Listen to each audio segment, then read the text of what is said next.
Okay,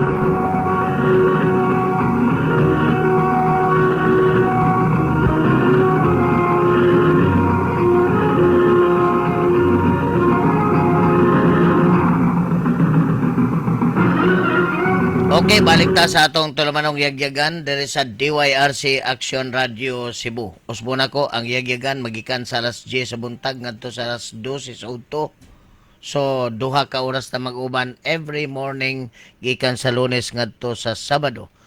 Og di lang kay mabati ta over the airlines of Cebu, Masbate, Samar, Leyte, Bohol, Siquijor, Negros Oriental and several parts of Mindanao, but also tibok kalibutan tungod sa atong Elias Bakero Facebook Live, sa atong Cebu Business Week Facebook Live, sa atong DYRC Action Radio Cebu live stream.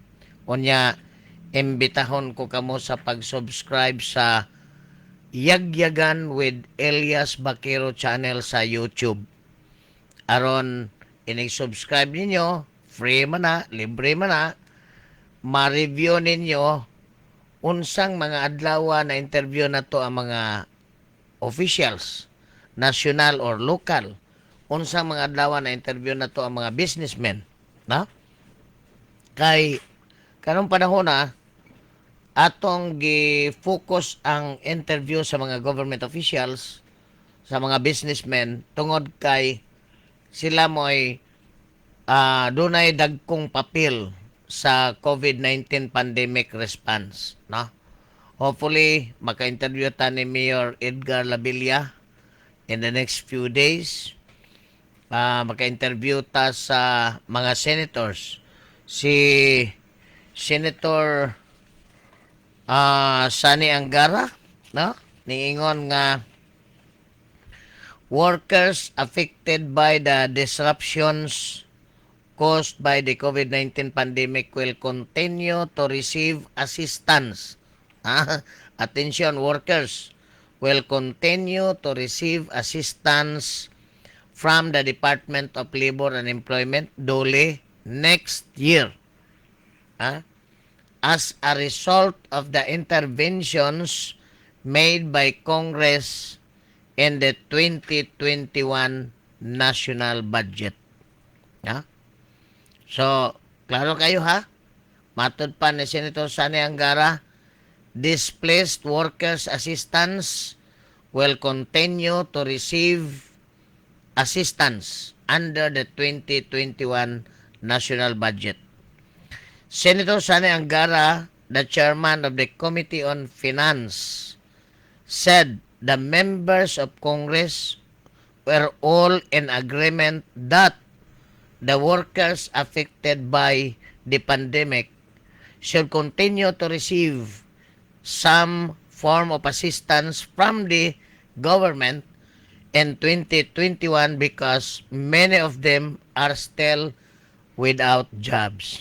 Mining kuanan kaysa atong interview with businessman Ray Caluoy, ang chairman sa Filipino Cebuano or Philcev Business Club. Tingon siya, ang workforce kuno sa Pilipinas before COVID was 45% of the population. So, importante lang, tinamban ng kwenta, 100 million Filipinos. 45% workforce. So sa ito pa dunay 45 million pod nga workforce. Now, pag-abot sa COVID, 27% nawad ang trabaho. Sa ito pa, 27 million sad. So 45 million minus 27 million, pila na may nabilin? Nga nagtrabaho, 18 million nagtrabaho. Sa 45 million, 18 million na lang nagtrabaho. Muna nga, under sa 2021 national budget, naiguan sa Congress that ipadayon ang pagdawat sa mga displaced workers o financial assistance gikan sa Department of Labor and Employment. Sa iyang statement, giingon, marami pa din sa ating mga kababayan ang nahirapan dahil nawalan sila ng trabaho na dulot ng pandemya. Kaya dinagdagan namin ang pondo ng DULI para sa tulong panghanap buhay sa ating Disadvantaged or Displaced Workers Program or TUPAD. Ha? Pati na rin sa Government Internship Program, GIP. Kanang mga matod pa, kanang naana sa 4th year college or 5th year, depende kung saan kurso ay magikuha. Last year nimo sa college, mo graduate ka, naanay GIP nga pwede kang dawaton sa Department of Labor and Employment under Government Internship Program. Para naakay kita, naakay income, na? Kay pandemic ron. So, duhane, GIP. O kining, ang kanang nagtrabaho, ginawa nagtrabaho, ari sila sa TUPAD or tulong panghanap buhay sa ating disadvantaged or displaced workers or TUPAD.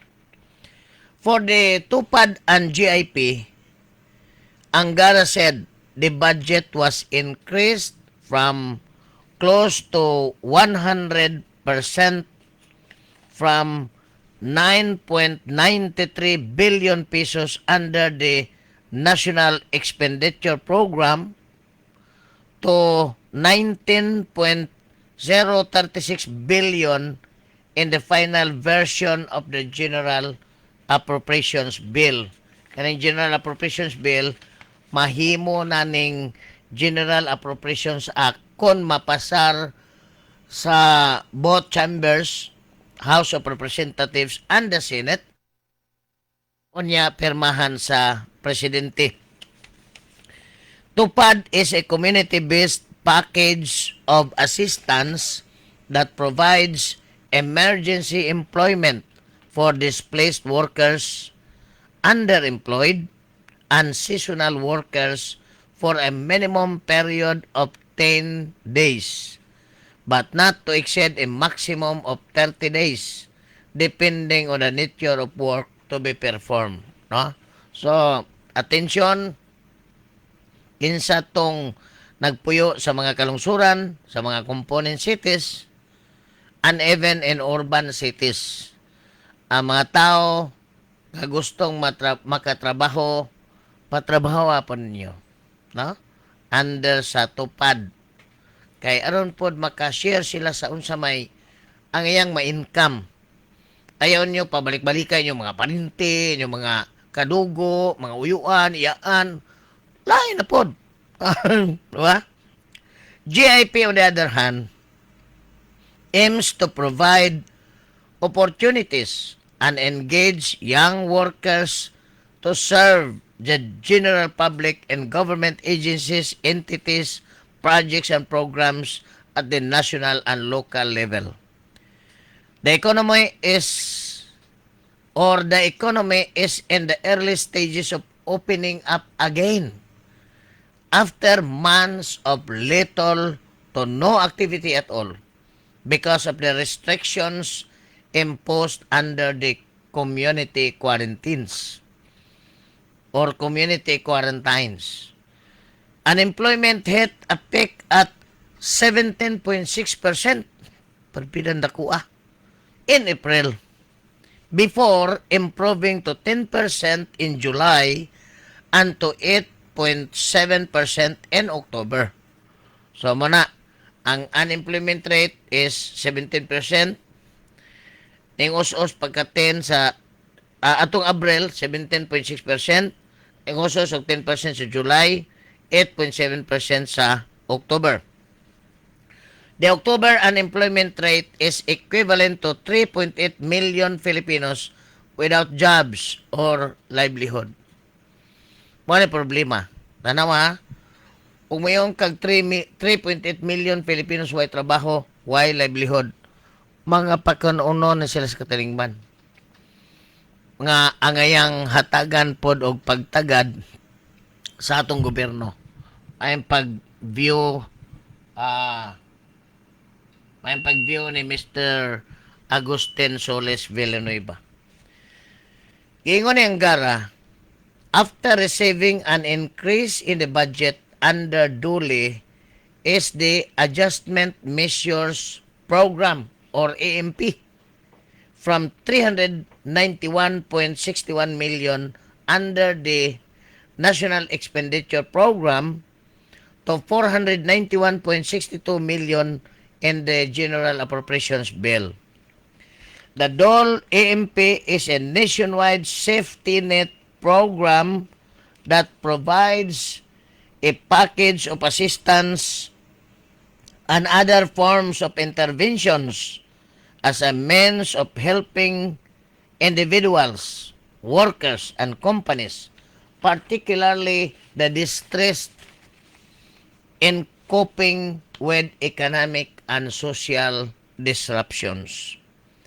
It gives priority to enhancing competitiveness and employability of workers and assist companies, particularly the distressed ones, in adopting socially responsible workforce restructuring policies and positive workforce adjustment measures geared at preventing and or minimizing job losses.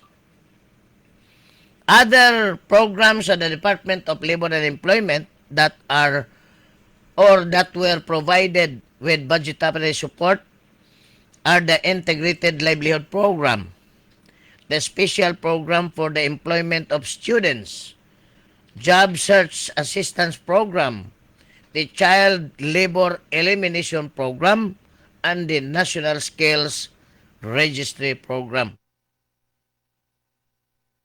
To assist the overseas Filipino workers who are in distress or who lost their jobs in the countries where they are deployed and wish to return to the Philippines, Angara said, the Overseas Workers Welfare Administration's Emergency Repatriation Fund was provided with an additional 200 million pesos. Mo nang na-quote si Angara sa iyang press statement, we are optimistic that the economy will bounce back in 2021 as business operations and consumption start to normalize, especially with the COVID-19 vaccine on its way to mass distribution. But before more jobs becomes available again, the DOL will be there to help the affected workers with its various programs that will be funded in the 2021 General Appropriations Act. May pag-view ni Mr. Lorenzo Tan. O mga kiksunan, salamat kayo sa inyong pagsunod sa itong tulumanong yagyagan. Ang atong yagyagan, gikan sa alas 10 sa buntag ngadto sa alas 12 sa udto, kada adlaw, gikan sa Lunes ngadto sa Sabado. Thank you, akong DYRC family, akong mga partner sa Technical Department, Israel Paikan, Jeffrey Silana, Jordan Tumarong, sa transmitter, Hermes Rabongke, Nestor Aragon, sa newsroom, Joy Karelim Diliman, Gudi Hidalgo, Mary John Velesawa Enriquez, sa atong traffic, Efrael Samos, sa akong mga co-anchors, Mr. Jolito Conde, Mr. M. Dakulan alias Tita Chula, kang Yodi Sanchez, o guban pang mga broadcasters, o sa among operations head, Jovelyn sa Tinitigan Paden. Kini si Elias Bakirumingon, maing udto, -5 para alas 12.